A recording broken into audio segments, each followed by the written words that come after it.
Nous allons maintenant faire un résumé de cette feuille, un tableau récapitulatif.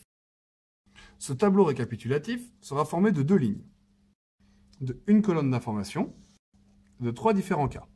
Donc, nous, ce qu'on va pouvoir faire, c'est que je vais dessiner à l'intérieur de ces 6 cases un repère. Et dans ces 6 repères, je vais dessiner différentes paraboles. Tout d'abord, dans la première ligne, des paraboles orientées vers le haut, c'est-à-dire des paraboles pour lesquelles A est positif.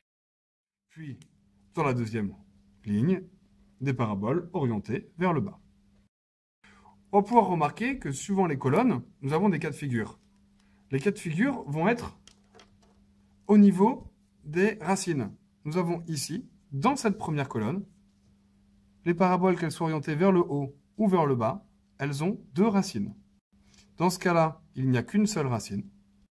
Et dans ce dernier cas de figure, il n'y a pas de racine. Donc 0 racine. Ce qui va nous permettre de différencier ces cas de figure, 2 racines, une racine ou pas de racine, va être le discriminant. Le discriminant est appelé delta. Delta, une lettre grecque, le D majuscule en grec. Un triangle.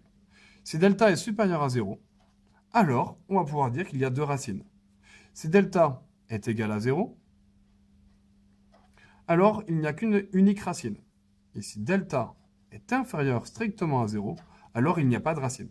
Nous allons voir par la suite comment calculer ce fameux nombre delta. Pour l'instant, qui représente juste un triangle que l'on appellera le discriminant.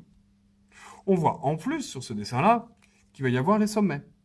Un sommet là, un sommet là, un sommet là et un sommet là. On va voir en fait que lorsqu'il y a une racine, le sommet et la racine sont confondus. Évidemment, dans le dernier cas de figure, il y a aussi des sommets.